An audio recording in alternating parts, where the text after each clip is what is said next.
Halo semua, welcome to weekly update IHSG dan 3 saham pilihan. Pada hari ini kita akan membahas 3 saham pilihan sesuai request dengan teman-teman, yaitu ada Arto, Aces, dan yang terakhir itu BRIS ya, yang menurut saya itu masih oke, bisa kita perhatikan secara akumulasi juga masih oke. Tinggal nanti kita lihat secara teknikalnya bagaimana kita bisa memanfaatkan untuk mendapatkan capital gain yang lebih besar lagi seperti itu. Jadi langsung aja kita coba cek berdasarkan IHSG dulu ya, yang pertama dari weekly time frame. Di sini kita akan coba lihat untuk IHSG sebenarnya di sini masih dalam satu range area ya. Kalau kita boleh tarik di sini, sebenarnya IHSG itu masih di range area ini. Dia masih belum kemana-mana, dia masih dalam satu range area dengan area low sekitar di 7100 dan area high-nya ada di 7275 seperti itu. Jadi selama dia masih berada di area range ini, kita masih lihat IHSG ini masih akan konsolidasi dulu berdasarkan weekly time frame. Nanti kita akan lihat di daily time frame itu akan mengikuti dari weekly time frame-nya seperti itu. Dan di daily time frame kita lihat di sini area range-nya itu ternyata high-nya ini berada di sini ya, yang sudah saya infokan berkali-kali. Selama IHSG masih belum berhasil untuk tembus dari 7275, maka kita masih bisa melihat IHSG masih akan terus terkonsolidasi seperti itu. Dan di hari Jumat kemarin kita lihat ini ada sign of rejection ya, di sini ada rejection kecil, menandakan harga itu masih terus ditekan turun ya, masih belum bisa breakout dalam beberapa hari ke depan seperti itu. Tapi kalau kita lihat secara flow, kalau kita lihat di sini ya, secara flow untuk IHSG itu sebenarnya sudah cukup oke ya berdasarkan flow-nya. Kita lihat selama dia rebound ke atas ya semenjak tanggal 29 Januari, kita lihat investor asing itu terus melakukan akumulasi kembali ya. Dan akumulasi yang terjadi ini sudah lebih besar daripada proses distribusinya yang kemarin. So sebenarnya secara net foreign itu kita bisa lihat masih belum ada indikasi bahwa harga itu akan kembali turun berdasarkan flow-nya seperti itu. Jadi itu aja yang ingin saya update dari IHSG. Area high dan low-nya bisa diperhatikan sendiri ya di sekitaran 7275 sampai 7100 untuk minggu depan. Seperti itu. Lalu kita akan bahas saham watchlist kita, yaitu Arto. Di minggu ini kalau kita buka di weekly time frame, sebenarnya ini masih terkonsolidasi juga ya dalam satu range area di sini. Ini merupakan area high-nya dan area low-nya saya bisa tandai untuk area hammer ini di sekitar 2810. Dia masih mondar-mandir di sana, belum berhasil breakout, dan kita masih lihat selama dia belum break dari 2810, menurut saya dia masih akan terus terkonsolidasi seperti itu. Lalu kalau kita buka di daily time frame untuk Arto ini, saya waktu itu ada tuliskan tunggu konfirmasi breakout karena Arto ini ada area demand yang cukup oke ya di sini ya. Kita lihat di sini ada area demand kuat ya yang menjaga Arto. Waktu itu saya harapkan bahwa Arto ini masih bisa rebound lagi ya di area demand ini. Tapi kita harus tunggu konfirmasinya. Dia harus break di atas area 3160 lah ya. Ini sebagai area konfirmasi dari Arto ya. Apabila Arto belum berhasil breakout dari area 3160, maka menurut saya masih agak susah ya untuk Arto ini bisa melanjutkan penguatannya seperti itu. Dan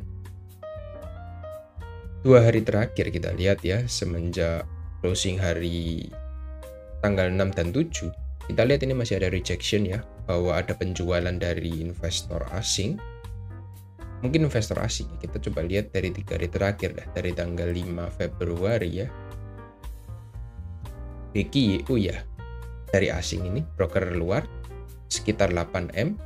RXCC ini sekitar 9, tapi masih ada small akumulasi, so masih cukup oke untuk Arto, bisa kita watchlist selama dia nanti breakout dari 3160 ya. Perhatikan saja di area-area tersebut seperti itu. Itu aja untuk update dari Arto, dengan area low-nya terakhir di sekitar sini di 2860 mungkin bisa kita perhatikan kalau dia jebol dari area demand ini. Ini merupakan last demand, harusnya dia ada pullback nanti di situ. Kalau dia mau breakdown, ini ada double top ya potensi, tapi selama belum break area support masih bisa kita abaikan dulu untuk double topnya. Jadi seperti itu untuk Arto. Lalu next kita akan update ACES.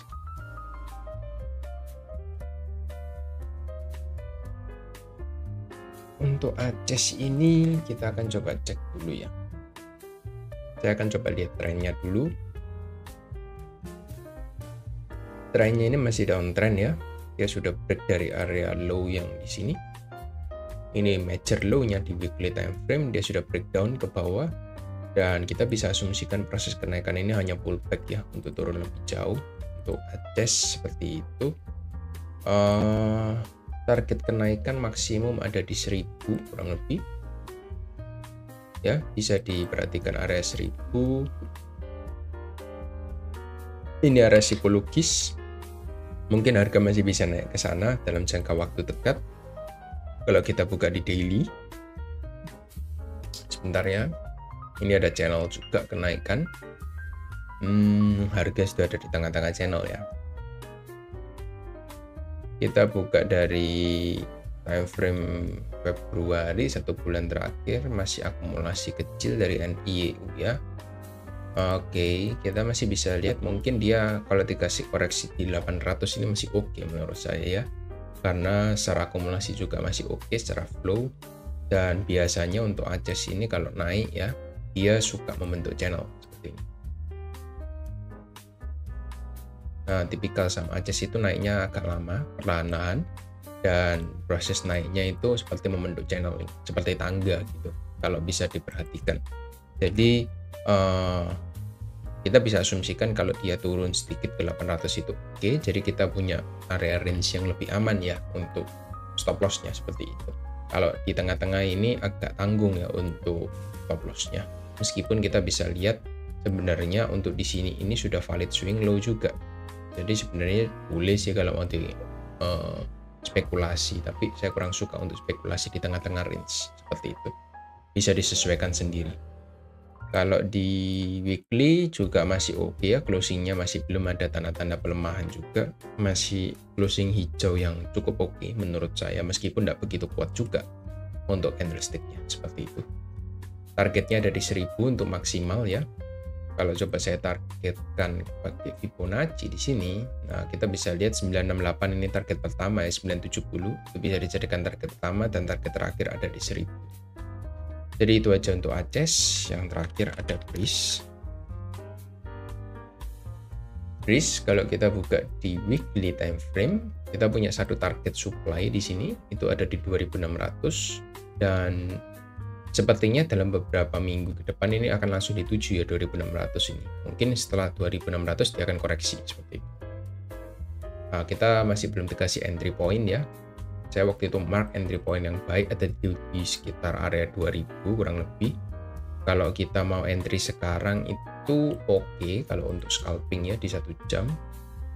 Kalau Anda suka scalping di 1 jam, Anda bisa taruh buy stop Anda di atas area 2400 dengan area stop loss-nya bisa di bawah area low terakhir di 2270 seperti itu. Targetkan di area 2600 sebagai target taking profit yang terakhirnya seperti itu ya. Tapi kalau Anda swing seperti saya lebih cenderung untuk menunggu untuk BRIS ini masih koreksi dulu. Jadi kalau tidak dikasih koreksi ke bawah 2000, saya mungkin tidak entry dulu untuk BRIS. Jadi saya lebih wait and see dulu. Biarkan dia naik sampai 2600, lalu dia koreksi ke bawah, baru saya akan cari entry point-nya. Seperti itu kurang lebih. Karena kalau kita lihat ini proses kenaikannya ini masih cukup kuat ya. Di satu minggu sebelumnya, di tanggal 29 Januari, itu candlestick-nya hijau sekitar 16% untuk BRIS. Dan kalau kita lihat secara akumulasi, ya, nah di sini secara daily ya, secara akumulasi, semenjak dia masih di bawah sini, ya, dia masih di bottom, kita lihat ya, sebelum dia langsung rally naik ke atas ya, harga masih di 1400-an. Kita lihat secara akumulasi itu sudah mulai diakumulasi secara masif ya. Nah, di sini kurang lebih. Itu proses buangannya ini cuma kecil ya untuk foreign-nya dibandingkan dengan akumulasinya. Dan untuk Anda tahu ya, kalau BRIS ini sebenarnya mayoritas pemegang sahamnya ini masih dikuasai oleh investor lokal. Jadi investor asing ini menurut saya masih early ya, masih dalam tahap awal untuk mencoba memegang kendali dari saham BRIS ini. Jadi kemungkinan proses upside-nya ini masih bisa terjadi dengan cukup lama seperti itu. Tinggal nanti kita cari untuk area-areanya, untuk proses koreksinya, untuk kita bisa following the trend seperti itu BRIS. All time high dari BRIS itu tidak terlalu jauh ya, hanya di sekitar 3.800, harusnya bisa dikejar juga, tinggal kita tunggu pullback-nya aja nanti seperti apa. Seperti itu.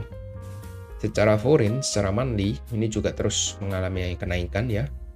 Tidak ada distribusi yang berarti, jadi kita bisa simpulkan BRIS ini pelan-pelan mulai investor asing ini ingin menguasai saham BRIS. Jadi meskipun mayoritas sekarang itu masih dipegang oleh lokal, sebentar saya akan coba tunjukkan ya. Saya akan coba tunjukkan dulu di sini. Saya akan coba tunjukkan kepemilikan dari saham BRIS ya. Saya akan coba lihat berapa persen ya. BRIS.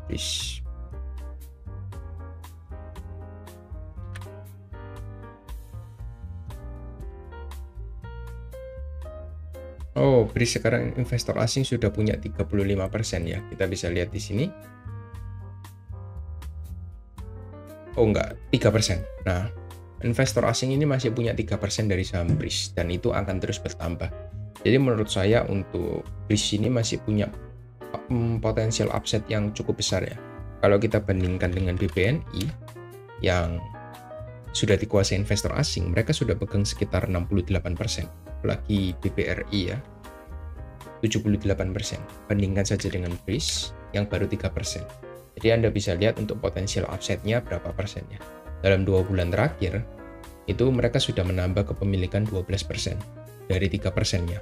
Jadi akan terus bertambah seiring berjalannya waktu. Tinggal nanti kita tunggu untuk cari entry point-nya yang baik itu seperti apa.